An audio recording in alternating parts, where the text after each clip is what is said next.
El Señor esté con ustedes. Del Santo Evangelio según San Juan. Al día siguiente, la multitud que estaba en la otra orilla del lago se dio cuenta de que allí no había más que una sola barca y de que Jesús no se había embarcado con sus discípulos, sino que éstos habían partido solos. En eso llegaron otras barcas desde Tiberíades al lugar donde la multitud había comido el pan. Cuando la gente vio que ni Jesús ni sus discípulos estaban allí, se embarcaron y fueron a Cafarnaúm para buscar a Jesús.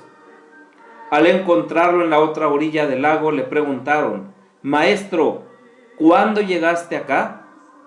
Jesús les contestó: Yo les aseguro que ustedes no me andan buscando por haber visto signos, sino por haber comido de aquellos panes hasta saciarse. No trabajen por el alimento que se acaba, sino por el alimento que dura para la vida eterna y que les dará el Hijo del Hombre, porque a este el Padre Dios lo ha marcado con su sello. Ellos le dijeron: ¿qué debemos hacer para realizar las obras de Dios? Respondió Jesús: la obra de Dios consiste en que crean en aquel a quien Él ha enviado. Palabra del Señor. Gloria a ti, Señor Jesús. Homilía para el tercer lunes del tiempo de Pascua. Queridos hermanos y hermanas, paz y bien. Continuamos avanzando por el camino de la primera comunidad a través del libro de los Hechos de los Apóstoles, capítulo 6, versículos del 8 al 15, en el cual nos presenta ya precisamente la persona de Esteban, ¿sí? Esteban, que va a dar testimonio de Jesucristo y que finalmente va a ver la gloria de Dios. Entra Esteban en escena, se le presenta con las mismas características que los apóstoles, lleno de gracia y de poder, hacía grandes signos y prodigios. Las palabras de Esteban están unidas a la sabiduría y al espíritu.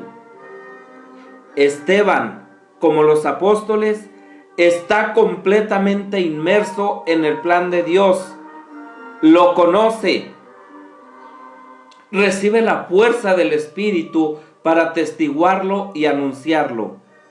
Posee una personalidad humana de gran relieve y de espesor espiritual.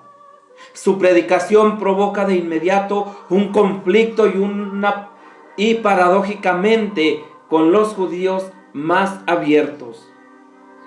Lucas alude a la sinagoga llamada de los libertos, es decir, los descendientes de aquellos que, llevados a Roma como esclavos por Pompeyo 63 años antes de Cristo, habían sido liberados y se habían instalado en un barrio de la ciudad. En torno a ellos se reunían probablemente judíos de diferente procedencia. Pues bien, también para ellos era la predicación de Esteban demasiado radical. Pero es que la palabra de Dios no puede ser predicada a medias, no puede estar con medias tintas, o se es o no se es.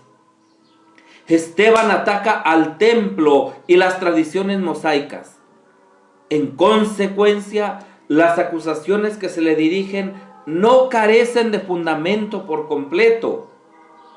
Los ojos que se fijan en él con hostilidad están obligados a vislumbrar en ellos, no obstante, un esplendor particular, el de un ángel que expresa la presencia de Dios, algo semejante al rostro de Moisés cuando bajó resplandeciente del Sinaí tras haber encontrado a Dios. Lucas presenta otros rasgos de Esteban. Es testigo escogido por Dios para dar a conocer su voluntad.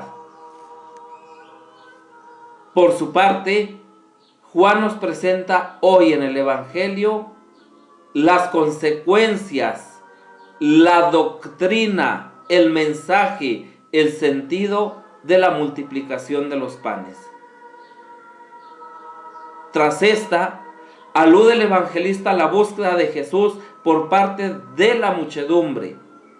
Lo encuentran en Cafarnaúm y le dirigen al maestro una pregunta solo para satisfacer su propia curiosidad. Maestro, ¿cuándo has llegado aquí?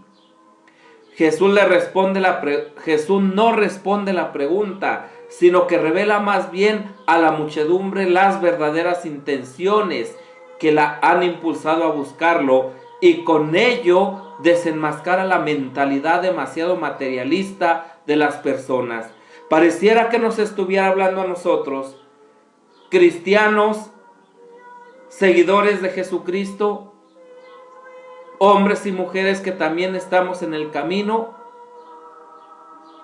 pero anclados a nuestras seguridades, a nuestros bienes materiales, a lo poco o mucho que podamos tener. ¿Cuántas veces nos preocupamos tanto de saciar el alimento que perece? Y vivimos y nos desvivimos y nos cansamos. ¿Y el alimento espiritual? ¿Y la palabra de Dios? ¿Y los sacramentos? ¿Y la vida de oración? ¿Y la vida en el Espíritu? ¿Dónde la dejamos? En realidad, toda esa gente sigue a Jesús por el pan material, sin comprender el signo realizado por el profeta. ¿Y cuántas de las veces nosotros también no nos allegamos a Jesús solo para que nos cumpla, nos satisfaga, para que nos saque de los problemas? Aquella gente buscan más las ventajas materiales y pasajeras que las ocasiones de responder y de amar. Y nosotros, ¿cómo correspondemos al amor de Dios, a la providencia de Dios, a la dádiva de Dios, al amor generoso y entregado? Ante esta ceguera espiritual, Jesús proclama la diferencia entre el pan material y el corruptible, y el permanente, el que da la vida eterna. Jesús invita a la gente a superar el estrecho horizonte en que vive y a pasar al de la fe y al del Espíritu, al que solo su persona, la de Jesús, les puede introducir. Él posee el sello de Dios, que es el Espíritu, el dinamismo divino del amor. Los interlocutores de Jesús le preguntan ahora: ¿qué debemos hacer para actuar como Dios quiere? Una nueva equivocación.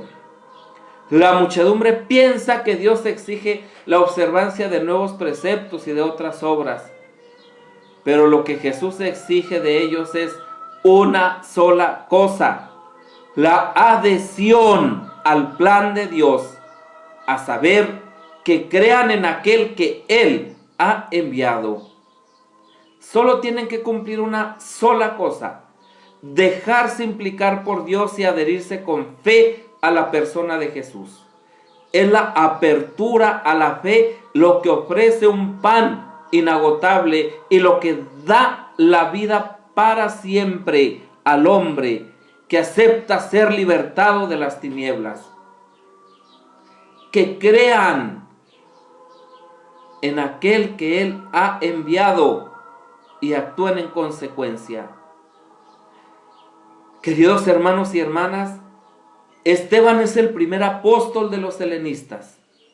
Suyo fue el primer intento de inculturación, constituido por un decidido distanciamiento respecto al judaísmo tradicional. Pero no consiguió su objetivo en algunos de los suyos. También hay conservadores entre los procedentes de la diáspora, quizás incluso más que entre los propios judíos palestinenses. Probablemente se debiera a la necesidad de defender su propia identidad. La primera aproximación al mundo judío de la lengua y cultura griega es rechazada también por los notables, Esteban sigue así el destino de Jesús. Es rechazado. Al parecer, el precio que hay que pagar para abrir nuevos caminos es ser incomprendido, malentendido, rechazado, calumniado, condenado. Sin embargo, también es verdad que del martirio de Esteban proceden frutos muy copiosos precisamente a partir de los griegos, y no solo de los judíos de lengua griega, sino de toda la cultura griega. Esteban es un provocador y por eso se mete él mismo en el camino del martirio, como sucede en toda sociedad intolerante. Ahora bien, su provocación procede de una sabiduría superior, es fruto de una peculiar comprensión del plan de Dios. Este plan proveía que el Evangelio fuera anunciado no solo a Jerusalén, sino hasta los confines de la tierra. El Espíritu se sirve del carácter entusiasta y belicoso de Esteban para agitar el ambiente. Esteban pierde, pero la causa del Evangelio recorrerá el mundo entero y llegará hasta nuestros días. Una misión que se nos ha legado y que es la obra de Jesucristo. En esto consiste en creer en Él y en anunciarle. Paz y bien. Felices Pascuas.